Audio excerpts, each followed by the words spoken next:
Hello and welcome back to my YouTube channel. My name is Dennis and today I'm going to be doing the mid-year freakout tag.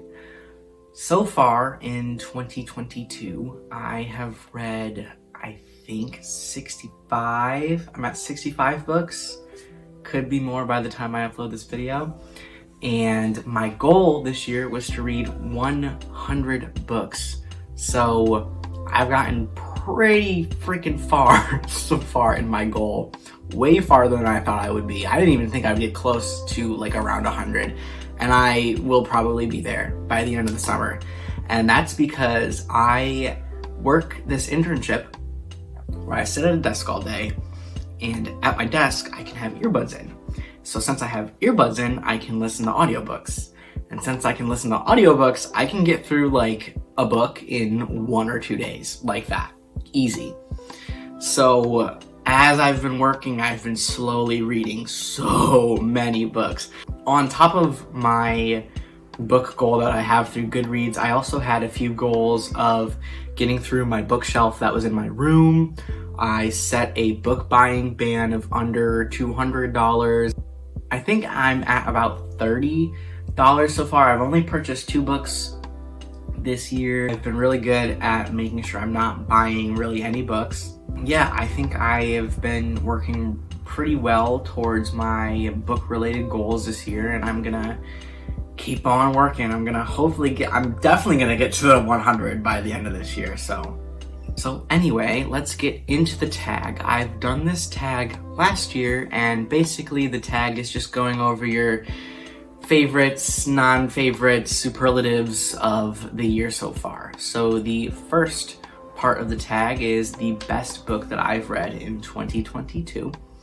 I will be giving this one to Before the Coffee Gets Cold, which is a magical realism book about a coffee shop that allows you to go back in time, but only if you follow a very specific set of rules.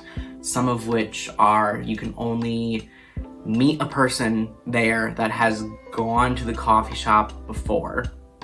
You must be sitting in a certain spot and have like a specific brew of coffee, and you can only be back in time up until your coffee that gets poured for you turns cold.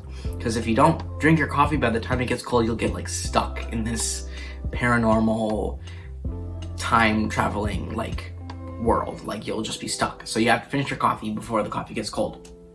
And this book is comprised of 5 little short stories about this coffee shop, and they're all very poignant, emotional stories. It was very nice to read. I really liked reading this book. I've had a lot of 5-star reads throughout this year so far, but that's probably my favorite book that I've read so far, along with Becoming by Michelle Obama.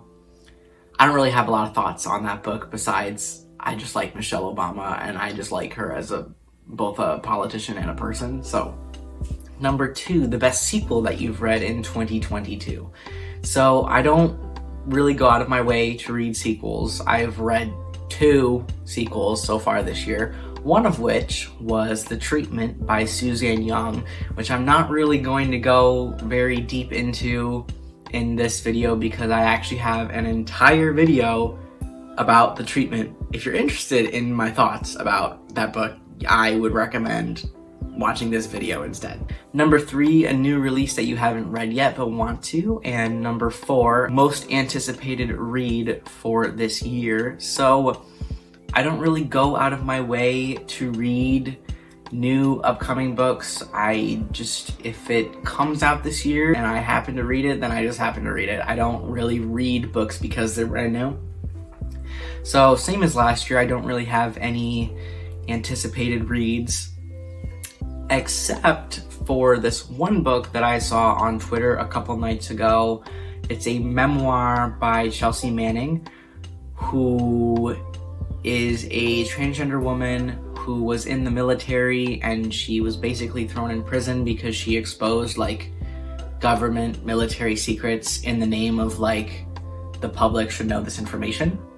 I think that's a really interesting story that I would like to read this year. I think it comes out in October, so I will be reading that. Number 5, the biggest disappointment that I've read so far, and that will have to be The Alchemist. It's a fiction book, but it is so heavily diluted with the self-help themes and message that you're given throughout the book that I just could not be bothered. I've heard a lot of praise for The Alchemist, and it's a really good story, and the story would have been better. Like, it was an okay story, but if it wasn't so heavily repetitive of what the theme is and the message is, like throwing it in my face 100 times over, I just got sick of it. So it could have been better, but it was a disappointment of a read. Number 6 is the biggest surprise, and that will probably have to go to how much I enjoyed Twilight. So I have seen the Twilight movies. I enjoyed them. I thought they were pretty solid. I don't really have any qualms with the Twilight franchise. And when I was deciding to read Twilight, I knew I was gonna like it because I liked the movies and I knew I was gonna like Twilight, but I wasn't expecting to like it as much as I did. I don't know what it was, but I just really fell in love with the characters and the story. I just really liked the relationship between Bella and Edward for the most part. But yeah, I ate that book up. Finished it, I think, in one day at work. You know, me and my little audiobooks. But that was a solid read, and I wasn't planning on reading the rest of the series, but because of how much I enjoyed the first book in the Twilight franchise, I think I might read the rest. Number 7, my favorite author of 2022.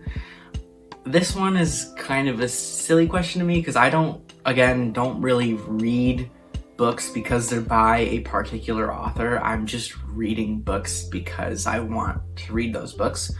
But I have read 2 Nicholas Sparks books back to back, and that was an okay experience. He's okay. I don't really have any particular thoughts about Nicholas Sparks, but any other author, I could not answer this question with any other author because I don't link authors to their books. I don't link books to their authors, really. I just think of a book.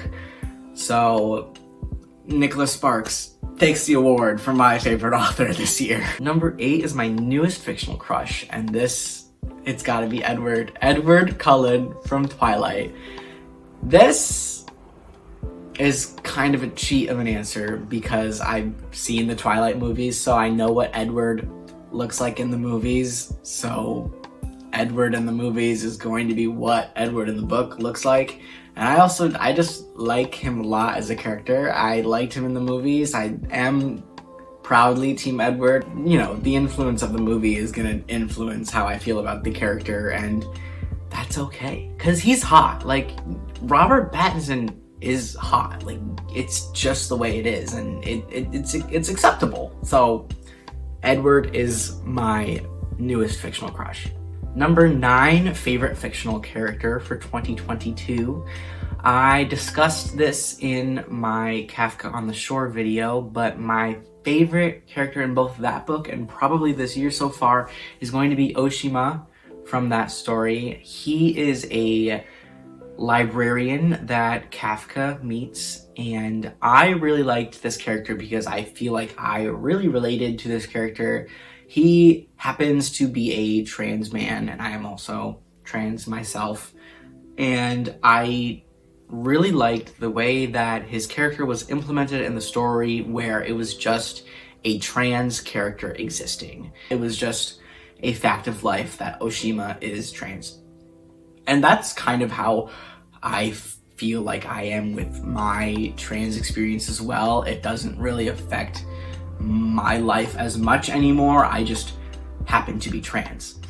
So that's why I liked Oshima's character, along with not just him being trans, but he's also the type of character to really just support you no matter what, no questions asked, especially because Kafka's story and his plot is a little questionable, but Oshima was very supportive of Kafka in his journey of whatever the hell he was doing. Number 10, a book that made me cry. I have a really hard time crying because I am on 2 different medications that kind of stop that altogether. Oops. But the closest I got to crying because of a book is going to be The Notebook by Nicholas Sparks. And if you've seen The Notebook, if you've read The Notebook, you will know what happens at the end. It's a very sad ending. Old people passing away, but also being in love, it just gets me in my feels. It was sad. Like, if you've seen the movie, you know that the end is sad. It didn't make me cry. I didn't cry, but it's upsetting. Number 11, a book that made me happy. I read The Fountains of Silence, which is a book about Spain after, I think, World War II.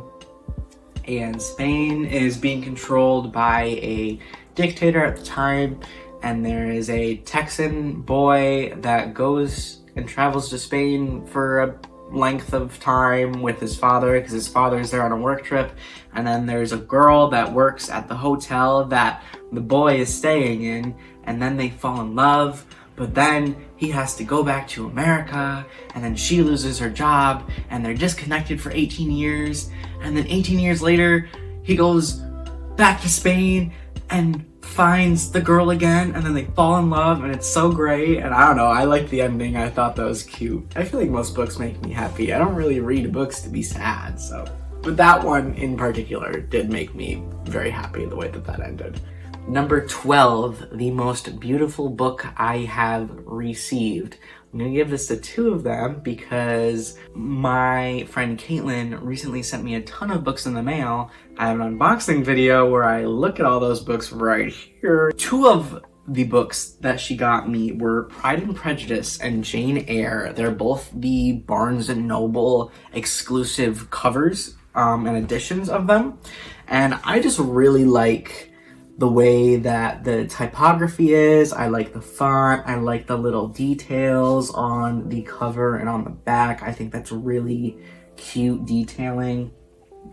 Same with the spines as well. Like, these are just pretty books to look at when they're sitting on your shelf or sitting in your hand. Like, you can't go wrong with these covers. And then Pride and Prejudice pages are green, so that's a little, it's different, but it matches the cover. But Jane Eyre's pages, those are a really nice, like, maroon, red, pinkish color going on. I really like that.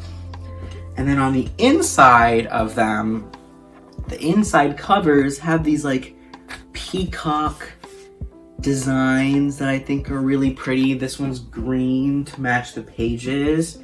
And then this one has this, like, pink, red, orange, yellow coloring to it. I just think that's beautiful. I've gotten around to reading Pride and Prejudice. I really like that book too. That was a very pretty book. I haven't read Jane Eyre yet, so I don't know if the writing is pretty, but visually, those 2 books are extremely appealing. I really like looking at those just to look. Number 13, what books do I have to read by the end of the year? So, I'm gonna say it again. I have Caitlin's box of books that I want to get through this year, and then I also went over this in my spring 2022 TBR video that I have here. I really want to get through reading the books that I already own before trying to buy more, because I just don't really like possessing and owning a lot of books. I like reading them and then giving them away. I really like doing that, so I'm going to keep on doing that and really avoid purchasing books as much as I can. And then same with my Goodreads TBR. I try not to add a lot of books to my already very long TBR list, and I've been doing a really good job of ripping through that list. So those are, for the most part, what I plan on reading by the end of the year. If you have any suggestions over what I should be reading before the year ends, please let me know, because I will read your book and I will talk about the book, almost guaranteed. That is the mid-year freakout tag. I am going to be tagging you in this video. You have to do this tag now, because I told you to. If you enjoyed this video, make sure you like the video and maybe even subscribe, and maybe even leave a comment, just tell me your thoughts and opinions and things. So, okay, bye.